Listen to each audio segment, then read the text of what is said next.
Ever since January's deadly terrorist attack on an Algerian gas field, there have been suggestions that at least two of those responsible were Canadian, and that both were killed in a final standoff when Algerian forces moved in on the terrorists. Tonight, after a lengthy CBC News investigation, we can tell you who the Canadians were, where they came from, and why they did it. The answers are surprising and shocking. We begin with the first of our two lead reporters on this story, Adrian Arsenault. The bloody four-day siege of a gas plant was led by a Canadian. Coordinated by a Canadian. A stunning revelation. A Canadian coordinated the assault. Talk of a Canadian connection started right away, as soon as the panic subsided in that Algerian gas plant in January. As soon as the automatic weapons and RPGs of the 32 attackers fell silent, as soon as the bloodied bodies of 37 hostages were discovered. The Algerian Prime Minister said it openly. He spoke of a Canadian controlling the attack. Then came survivor accounts, the blonde, blue-eyed attacker, the one with unaccented English. Who was it? An RCMP team in Algeria reported last month it found the remains of two Canadians among the dead militants. Who were they? Officials released no names, but tonight, for the very first time, CBC can reveal the identity of the young Canadian terrorists and tell you their unsettling story. It's not what you might expect. Those dead Canadian militants were Ali Medledge of London, Ontario, and Christos Katsarubis, also of London. Two young men from a small, safe southern Ontario city. Not strangers, they were high school friends. Both attended London South Secondary, a good school in a good neighborhood. Ali graduated in 2006. He doesn't appear in high school photos. But Christos does. He spent several years at school with Ali and left after grade 11. A young man of divorced parents who grew up close to his elementary school in a part of London proud of its neighborhood watch program. A mix of social housing and large homes with swimming pools. Tolerant and friendly is how friends describe him. But something happened. A friend who wants to remain anonymous says he saw changes in Chris. He wasn't the same person he was before. I felt he had no motivation or no goal in life. Tried to tell him to, Chris, you really need to get a job. You need to at least do school or something. At this point, Christos had converted to Islam.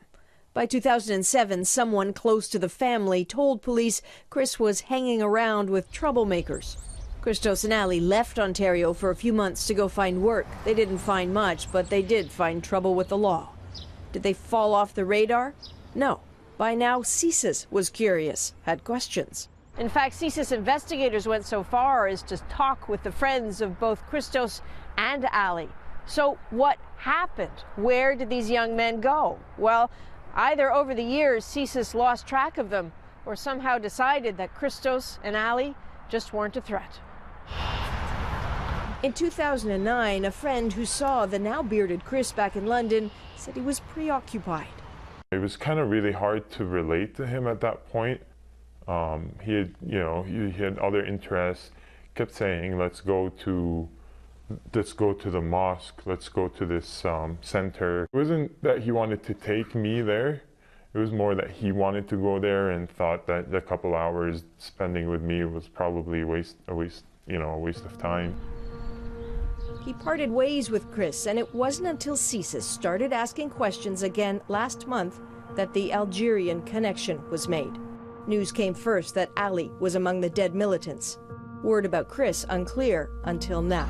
So how did they go from London, Ontario to terrorism in Algeria? Who planted the seed? Some we spoke with say Chris and Ali were drifting until they found their perverse goal, to fight. They wanted to find a purpose or some kind of, something to do, something to believe in, something to strive for. I guess maybe terrorists or maybe other ideals got to them before we, as Canadians, were able to offer something better.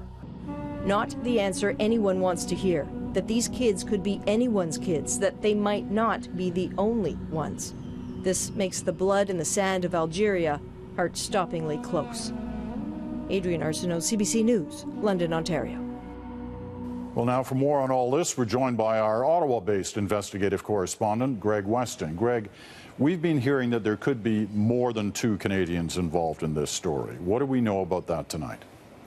Well, Peter, we can confirm from international intelligence sources that there were at least 2 others who traveled overseas with the 2 that we have named tonight. Also friends from the London area, high school friends. What we don't know, Peter, is whether they were part of the attack on the Algerian gas plant. And, of course, we also don't know whether they are dead or alive. You know, as we saw in Adrian's report, some indication that CSIS has been tracking at least some of these people for some time. Do we know more on that front? We certainly do. We know that CSIS made the rounds to some of this duo's friends and family back in 2007 after a family member became concerned and complained to police and to CSIS that their son was hanging around with some people that they thought were pretty dangerous. What we don't know is what CSIS has done since then, and specifically we don't know whether CSIS may have had them under watch at the time that they left for Algeria. A lot of unanswered questions still on this one. To you, what's the biggest question still to be answered? Well, Peter, I think like any parent, the biggest question of this is, for me, is how could this possibly happen? CSIS has been warning for quite some time that there are an increasing number of kids who are getting involved in these terrorist organizations, going overseas, getting involved in them, who have no background of that kind at all. There'd be no signs. They come from different ethnic backgrounds, different religious backgrounds, and so they, I hate to use the word, fairly ordinary kids who are in high school. This has got to be really disturbing for a lot of parents. All right, we'll leave it at that for now. Greg Weston reporting to us tonight from Ottawa.